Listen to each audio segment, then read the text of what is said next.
Falando um pouquinho de alguns problemas que podem acontecer, principalmente na parte gastroesofágica, né?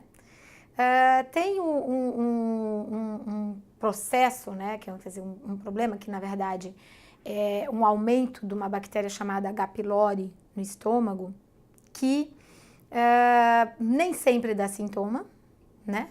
E muitas vezes, quando dá sintoma, às vezes as pessoas ficam muito tempo trabalhando como se é uma gastrite, é um transtorno digestivo, né? E nem sempre consegue efetivamente detectar. E mais do que isso, né? Muitas vezes chega paciente no meu consultório falando que ele fez exame e que ele estava lá com H. pylori positivo, muitas vezes aqueles exames de rotina, né? Principalmente quando tem caso na família de câncer ou com pessoas de qualquer maneira, tendo ou não tendo sintomas acima de 50 anos, é importante fazer, né, uma endoscopia. E aí o que acontece? De repente está lá, olha, estou com H. pylori positivo. E muitas vezes a pessoa acaba achando, ou até falam para ela, que ela pegou o H. pylori porque deve ter tomado uma água contaminada, ou comeu uma salada contaminada, ou comeu alguma coisa que poderia estar contaminado. E, na verdade, o H. pylori, ele faz parte do organismo. É uma bactéria que faz parte desde da primeira colonização, né, de bactérias no nosso organismo. E por que ele chama H. pylori? Porque ele é natural do piloro. O piloro, ele está entre o estômago e o intestino. Então, como ele é natural dessa região, e ele é chamado então de H. pylori, e que quando ele tá, o nome dele na verdade é Helicobacter pylori, né? Que é o nome dessa bactéria. E quando ela tá lá no piloro, na quantidade adequada, no local adequado, ela não só não é prejudicial, como já tem estudos mostrando da importância dele, principalmente na infância, para o desenvolvimento, inclusive, das respostas imunológicas.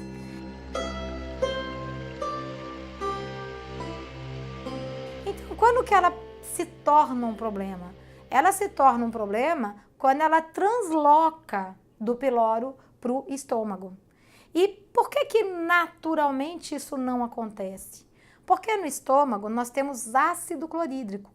Então, esse meio muito ácido que é mantido pela presença do ácido clorídrico e a presença de bactérias saudáveis, principalmente dos lactobacilos, né? Que são mais comuns do que as bifidobactérias. As bifidobactérias, elas têm maior quantidade no intestino, os lactobacilos têm maior quantidade no estômago e primeira porção do intestino. Então, o que acontece? Quando eu tenho bactérias saudáveis, elas mantêm sob equilíbrio o meio e todo um processo de competição para que ou bactérias patogênicas ou de potencial patogênico não se desenvolvam. E obviamente, num pH ácido adequado e com bactérias saudáveis ocupando esse espaço, o H. pylori não consegue translocar do piloro para o estômago. E fica cada um no seu lugar e tudo funciona direitinho. Então, quando que o problema pode acontecer? Quando a gente perde as bactérias saudáveis e principalmente quando não existe uma produção adequada do ácido clorídrico, ou seja, quando existe uma alcalinização desse estômago. É aí que essas bactérias podem se translocar para o estômago. E quando o H. pylori ele vai para o estômago, ele vai normalmente se fixar na mucosa e produzir uma substância chamada urease. Essa urease é produzida para manter o meio mais alcalino, para que o H. pylori consiga se desenvolver e se manter no estômago. Por isso que quando se faz na endoscopia, que se faz teste para ver se tem H. pylori positivo, na verdade é um teste chamado teste de urease, né? Para ver se tem aí aumento dessa urease. Tá, e quando isso acontece, que pode, né, ter? Bom, de sintoma, pode dar sintomas de dores, pode dar sintoma de gastrite, pode dar sintomas de alterações digestivas, pode dar todos esses e pode não dar nenhum. Extremamente comum, a pessoa, quando ela faz a endoscopia porque ela tem que fazer, até em função de já recomendações, né, de prevenção, e de repente esse H. pylori é um achado e efetivamente não dá sintoma. Bom, então por que a gente tem que se preocupar com ele? Por que tem que se preocupar no processo de adequação, né, de não deixar esse H. pylori aí se desenvolver no estômago? Porque, na verdade, a presença de uma bactéria num local que não é natural a ela, normalmente vai levar a um processo inflamatório. E processos inflamatórios estão na base do desenvolvimento de doenças como câncer ou mesmo doenças autoimunes. Então, a preocupação em função desse H. pylori positivo é mais do que nunca estar prevenindo o desenvolvimento de doenças autoimunes ou de câncer. Entre essas doenças autoimunes pode existir uma doença que por causa desse processo autoimune inibe a formação de uma substância chamada fator intrínseco. Esse fator intrínseco produzido no intestino, ele é importante para a absorção da vitamina B12. E aí, com essa presença regular do H. pylori, pode ir levando a essa inibição da formação do fator intrínseco e, por consequência, uma incapacidade de absorver vitamina B12. E vitamina B12 é um nutriente que determina a nossa parte cognitiva. É fundamental para fazer acetilcolina, o principal neurotransmissor da memória, da parte cognitiva. A vitamina B12 é necessária para formar todos os neurotransmissores, sem exceção nenhuma. E a vitamina B12 determina a formação da bainha de mielina e a ação em função desse processo de toda a comunicação neuronal. Então, a vitamina B12 é determinante para o sistema nervoso central e para o sistema nervoso periférico, né? Evitando aí um monte de doenças. Fora que a B12 participa da reprodução celular, né? Então, é um nutriente que é determinante. Esse é um dos motivos pelos quais medicamentos que inibem, que são inibidores da bomba de prótons e por consequência alcalinizam totalmente o estômago, são relacionados hoje com o mal de Alzheimer. Principalmente pela deficiência de vitamina B12, mas também de outras vitaminas e minerais que acabam sofrendo a consequência por causa desse processo aí inflamatório local e da produção dessas substâncias. E outro processo importante de se prevenir é câncer. Por isso que sempre tem uma preocupação quando existe aí o H. pylori positivo.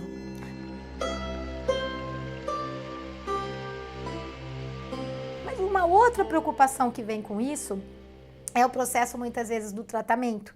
Então, tem paciente que chega para mim e fala, o doutor falou que não adianta tratar, porque trata e volta, né? Mas tem que tratar, não tem o que fazer, mas volta. Então, aí a gente fica pensando, por que trata e volta? Porque, na verdade, o tratamento hoje existente para combater H. pylori é antibiótico, potente antibiótico, associado a inibidores de bomba de prótons, né? Que vão aí alcalinizar totalmente o meio. Então, ele leva esse processo dessa alcalinização até para ajudar a melhorar os sintomas e o antibiótico para matar aí o H. pylori. Só que o que acontece? O fator que favoreceu a passagem do H. pylori do piloro para o estômago foi exatamente não ter bactérias saudáveis e não ter um pH ácido adequado. Então, aquele processo que já era ruim e que já favoreceu a presença do H. pylori, piora, porque aí eu acabo de vez com as bactérias saudáveis e alcaliniza de vez esse estômago. Então, como eu brinco, muitas vezes você nesse processo você está tratando o H. pylori a pão de ló, porque você está deixando o meio perfeito para que ele volte, né? Porque aí realmente, e aí a gente fala assim, mas por que ele volta se tomar antibiótico? Porque H. pylori é nativo, é uma bactéria nativa presente no piloro. Então, você mata, mas ela tem DNA bacteriano, então o que acontece? Ela volta. Se ela volta e o meio no estômago não tiver propício para combatê-la, é fácil dela voltar para o estômago. Ah, bom, então é para não tomar remédio? Mais uma vez, a ideia não é essa, não é ai remédio, sou contra. Ou seja, se precisa tomar o remédio, ok, mas sempre junto com isso, mudar as causas. Então a gente precisa acidificar esse estômago. Pode ser com uma tintura vegetal de alecrim, pode ser com cloridrato de betaína, pode ser... Aí, normalmente, o profissional que te acompanha vai decidir. Mas precisa acidificar esse pH sanguíneo e precisa, mais do que nunca, muito probiótico. Eu preciso renovar, colocar as bactérias saudáveis de novo nesse estômago para que ela domine esse meio e compete com más bactérias por sítio de adesão, por alimento, produzindo antibiótico natural, produzindo substância microbicida, produzindo vitaminas que não deixa essa bactéria se desenvolver. Então, a hora que, ou isoladamente, ou associado aos medicamentos, eu vou mudando as causas que fizeram com que aquele H. pylori se translocasse para o estômago e se desenvolvesse lá, aí, com certeza, a gente vai conseguir mudar esse processo. E já aconteceu casos de pacientes meus, principalmente de idade, que não conseguiram tomar o medicamento, passaram muito mal com o medicamento e fizeram todo o processo adequado de mudança da alimentação e de manutenção de pH adequado e de manutenção de microbiota adequado e conseguiram combater H. pylori, né? E os dois também podem ser associados. O que a gente sempre precisa, em qualquer situação, é rever e observar as causas que está levando ao processo. E a partir daí, modificando essas causas, conseguir efetivamente tratar o organismo.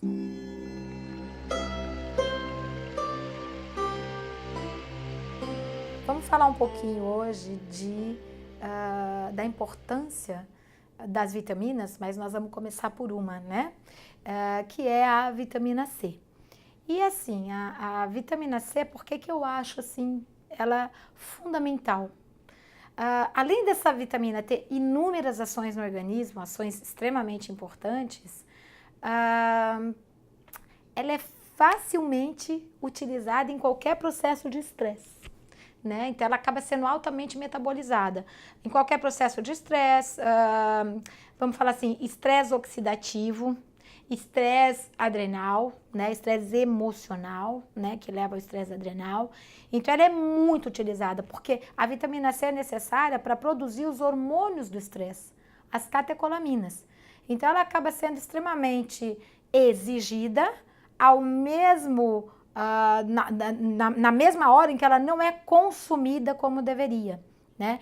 Porque além da vitamina C, ela está presente em inúmeras frutas, que é outro conceito que normalmente a gente vê errado, que quando o pessoal fala vitamina C, laranja, limão, né? Claro que os cítricos, né, o grupo da laranja, do limão, eles têm vitamina C em quantidade boa na sua composição, mas também, quando a gente pensa nas frutas de uma maneira geral, acho que quase todas as frutas vão ter proporcionalmente mais vitamina C que o grupo da laranja. Então, se a gente pensar na goiaba, no mamão, no caju, no maracujá, na acerola, enfim, tá? Até quando a gente pensa também em brócolis, alface. Então, vários alimentos são fontes boas de vitamina C. Mas a vitamina C, ela é altamente oxidada. Então, se fica muito passando de lugar para lugar esse alimento, quando ele chega na nossa mesa, ele já tem muito pouco de vitamina C. Lembrando que ela é altamente exigida. Então, sem dúvida nenhuma, hoje a gente acaba muitas vezes tendo deficiência ou insuficiência de vitamina C, mesmo comendo alimentos fontes de vitamina C. A gente já sabe que alimentos que não são orgânicos e principalmente biodinâmicos pode chegar a ter em algumas situações até 40%, 50% a menos de vitaminas, minerais e com certeza menos compostos bioativos. E aí, quando vai associando todos esses fatores, acaba que é extremamente comum a gente ter hoje deficiência de vitamina C.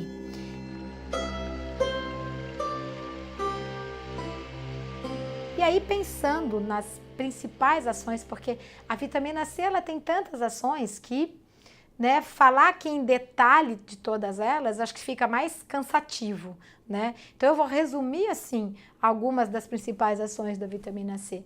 A vitamina C é um dos nutrientes mais antialérgicos que tem. Então ela tem ação anti-histamínica, né? A gente sabe que quando a pessoa tem um processo alérgico, é muito comum ela tomar anti-histamínico, né? Porque a histamina é uma substância liberada pelo sistema imunológico, sempre em resposta num quadro alérgico. E aí a liberação contínua ou o excesso, a histamina liberada em quantidade alta, ela é a que dá normalmente os sintomas que a gente chama de alergia. Por isso que é comum também tomar medicamentos antihistamínicos. Só que a vitamina C, ela tem uma bigdumação antihistamínica, né? Além dela ser antihistamínica por diminuir a liberação da histamina, a vitamina C participa da enzima que elimina a histamina do organismo. Então ela ajuda também a diminuir a histamina do organismo, né? Então o que acontece? Quando ela é associada com bioflavonoides como a quercetina, aí a ação é potencializada, porque a quercetina, além de ajudar a regenerar a vitamina C, ela também tem essas ações. Quando você fala bioflavonoides, são esses compostos ativos que são presentes em vários dos alimentos, né, que a gente consome e normalmente fontes aí de vitamina C. E os cítricos são um deles, mas também aí em vários outros alimentos. Ela é rica, por exemplo, na maçã, né? E aí o que acontece? Você nunca vai pensar em um nutriente agindo isoladamente. Cada nutriente que a gente sabe que executa em funções fundamentais e que são determinadas, ou seja, o vizinho não vai executar a função dele. Porém, essa função, ela precisa de pelo menos mais 3, 4 nutrientes para ela ser cumprida. Então, a gente não consegue trabalhar de maneira nenhuma com nutriente isolado. Porém, se a gente for completar um pouco essas ações da vitamina C, além da histamínica, a vitamina C, ela é um dos maiores antioxidantes biológicos que tem, né? Então, essa ação antioxidante dela, de inibir a ação de radicais livres, gerado tanto internamente como por fatores externos no organismo, e evitar danos celulares a partir da ação desses radicais livres no organismo. E a vitamina C, ela também é importantíssima porque ela regenera a vitamina E. A vitamina E é um antioxidante, principalmente quando ela está na forma de alfa-tocoferol. Mas quando ela vai e neutraliza um radical livre, ela vira uma substância chamada alfa-tocoferil, que é outro radical livre. Quem vai lá e regenera ela para formar de novo a vitamina E antioxidante é a vitamina C, né? Então, a gente vê que, na verdade, esses nutrientes, eles vão trabalhando sempre em conjunto. Então, ela é antialérgica, ela é antioxidante e a vitamina C também tem ação anti-inflamatória, né? Outras ações fundamentais da vitamina C, ela é importantíssima para evitar fragilidade capilar. Por isso que é muito comum a gente ver quando a pessoa começa a ter sangramento no nariz, quando começa a estourar muito vasinho, é muito comum assim, doutora, quando eu tô nervosa, eu começo a ficar com mancha roxa na pele. Então, esse processo é porque o estresse detona a vitamina C é necessária para evitar fragilidade capilar, então pode estourar vasinhos, mas também pode favorecer sangramento da gengiva, do nariz e de outros locais no organismo. A vitamina C é determinante para a formação de colágeno, né? Então, não vai existir formação de colágeno sem adequação de vitamina C. Ela é importante para fazer toda a ligação tríplice que existe para a formação desse colágeno. Então, de alguma maneira, vamos pensar assim, eu já falei que ela é fundamental para formar os hormônios do estresse. Então, se a gente começar a pensar em cada detalhe, a vitamina C é um nutriente fundamental para o nosso organismo.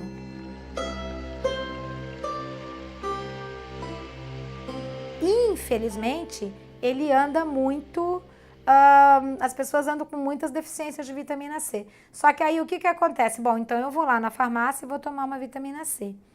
Aí muitas vezes compra uma vitamina C que é na forma de ácido ascórbico, em alta quantidade, e vai tomar regularmente, isoladamente, acaba desequilibrando outros nutrientes, pode favorecer cálculo, pode causar irritabilidade no estômago e levar a desequilíbrios nutricionais. Então, assim como qualquer outro micronutriente, é muito importante saber para cada pessoa qual o melhor tipo para se consumir, qual a melhor quantidade e principalmente as interações que vão determinar o resultado. Então, é muito comum a gente usar a vitamina C, principalmente na forma tamponada, que ela é chamada de ascorbato. Então, eu utilizo muito na suplementação ascorbato de magnésio, ascorbato de cálcio, associada com a forma do ácido ascórbico, da vitamina.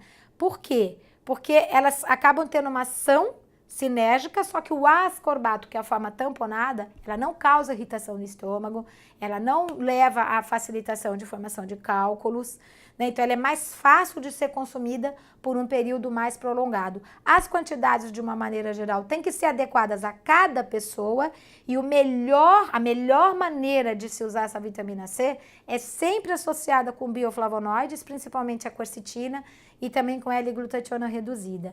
E claro, as quantidades, a maneira de tomar vai depender de cada pessoa, do processo que ela tem, do sintoma que ela tem. Mas, muitas vezes, a utilização adequada de um nutriente que executa funções no organismo naturalmente, como, por exemplo, a vitamina C executa naturalmente a função antistamínica, eu já cheguei a tirar há alguns anos atrás, né? Quando meu filho era criança, e o meu filho era alérgico a antialérgico. Então, usando a vitamina C sublingual, absorvida rapidinha para a corrente sanguínea, nessa composição e associação, eu consegui ele tirar ele de quadro alérgico. Não é nem que o remédio não fazia função, mas ele tinha alergia ao antialérgico. Então, eu tive que usar um recurso natural para conseguir tirar ele daquele quadro. Ok. E tirou? Tirou. Tirou de vários quadros de processo alérgico, com uma ação extremamente mais efetiva do que qualquer medicamento tinha tido até então. Aí, claro, a gente descobriu por causa desses processos. Então, o que acontece? É um coringa que a gente tem, e é um coringa muito importante para quando a gente precisa atuar no organismo e prevenir todos esses processos, sem dúvida. Mas é sempre importante esse alerta. Cuidado com suplementação nutricional. Não é verdade que se não fizer bem, mal não faz. A gente tem que se preocupar, sim, com o equilíbrio entre os nutrientes e a melhor forma de dar, a melhor quantidade de dar, como é que isso é feito. Mas lembrar que é nutriente que executa naturalmente as nossas funções. E nós vamos falar um pouquinho mais em detalhe depois de alguns outros nutrientes para a gente entender um pouquinho melhor a função dessas vitaminas e minerais no nosso organismo, ok?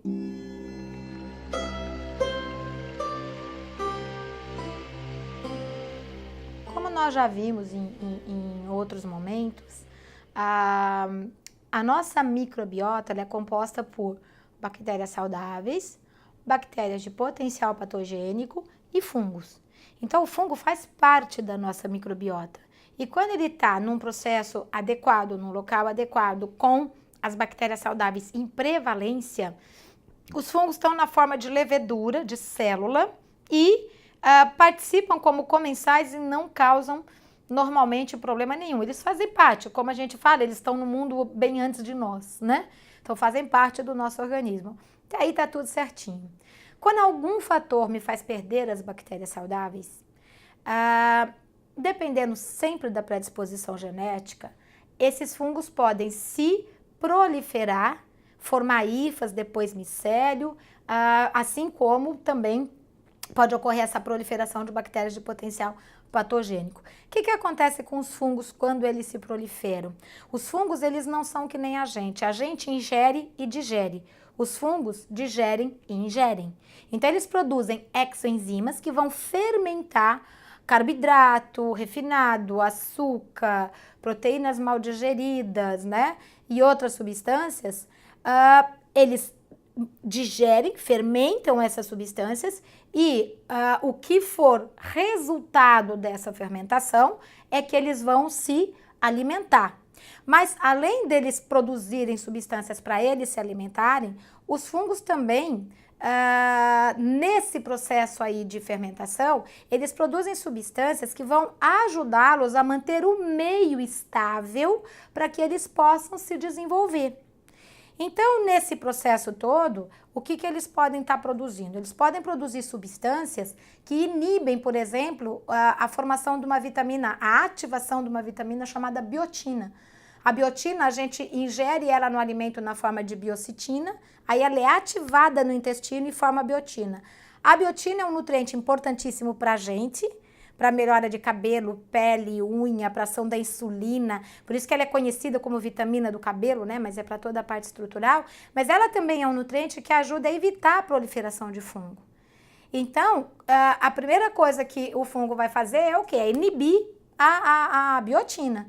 Junto com substâncias que eles também liberam, que alteram a permeabilidade do intestino, e aí é muito detalhe para mim entrar, mas na verdade é isso, eles produzem substâncias que alteram a permeabilidade do intestino para instalar lá o micélio, né, formado por eles. Só que quando isso acontece, gera má absorção.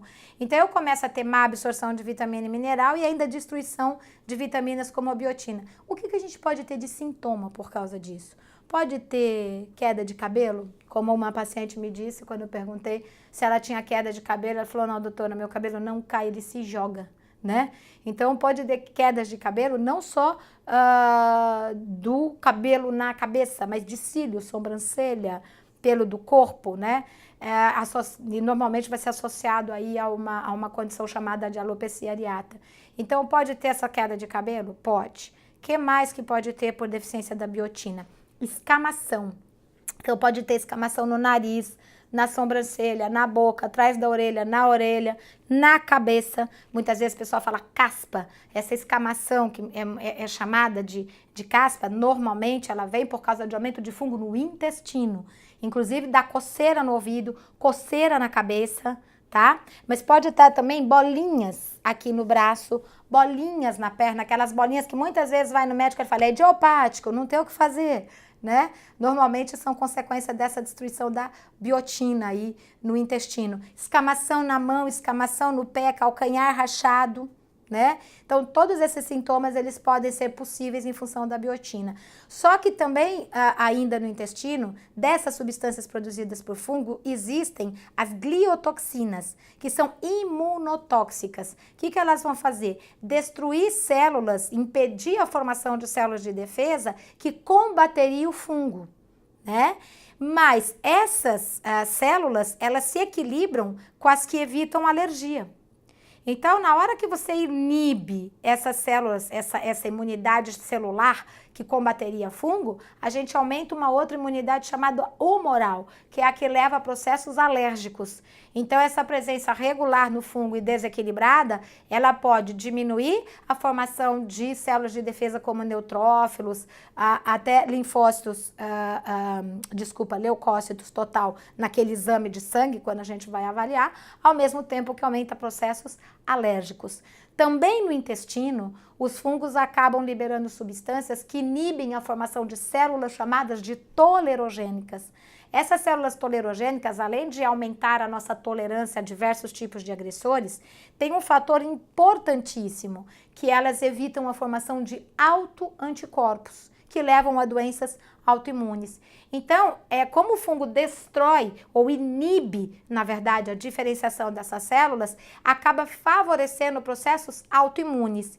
E ainda também, substâncias produzidas por fungo estimulam a formação de substâncias pró-inflamatórias. Então, é comum numa desbiose intestinal com prevalência fúngica aumentar processos inflamatórios, processos alérgicos e ainda poder levar a aumento de doenças autoimunes. Sempre para quem? Para quem é predisposto geneticamente.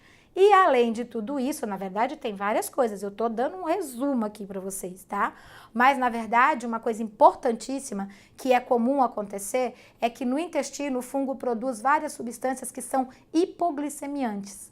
tanto ácido tartárico, que é análogo a uma substância que dentro do organismo evita a hipoglicemia, que é o ácido málico, mas também no intestino o fungo pode produzir, pela fermentação de açúcar, né, e de carboidrato refinado, uma substância chamada cetoaldeído, que é a mesma substância produzida no metabolismo do álcool, que leva tanto a neurotoxicidade, é tóxico para o sistema nervoso central, como a hipoglicemia. E quando leva a quadros de hipoglicemia, pode levar desde sintomas que são confundidos com síndrome do pânico, com fibromialgia, falta energia, energia para o músculo, energia para o cérebro, né?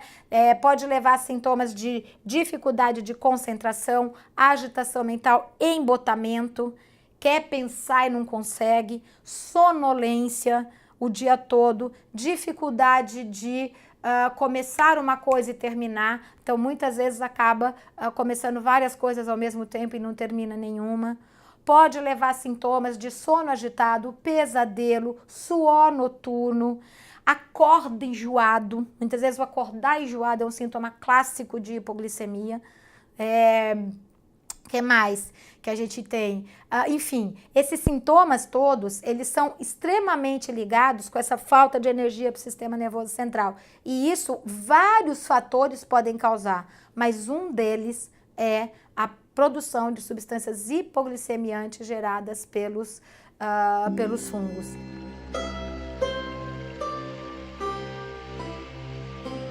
Então, na verdade, dando aqui algumas relações, dentro desse conceito todo, eles podem produzir também toxinas, essas endotoxinas, que também pode predispor a alterações no sistema nervoso central e ainda aumentar resistência à insulina, entre vários outros fatores.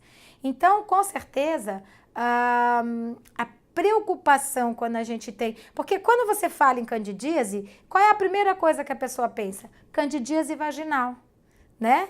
Então, tanto é que é muito mais ligada a candidíase à mulher do que ao homem, porque a candidíase vaginal é aonde o pessoal se liga que existe a candidíase. Mas não vai existir aumento de fungo em lugar nenhum no organismo sem primeiro não existir no intestino.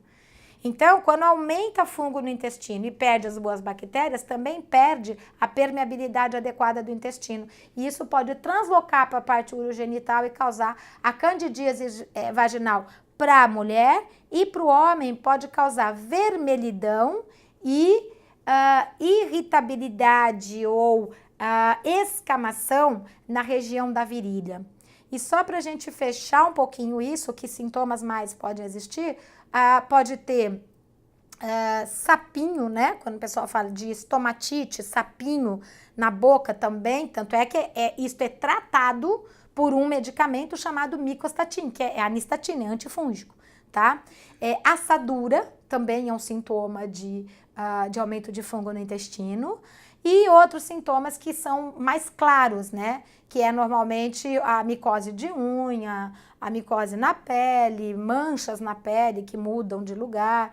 Então, vários desses sintomas são relacionados ao aumento de fungo no intestino. E como que isso aconteceu? Aí a gente precisa rever lá o que a gente já viu em alguns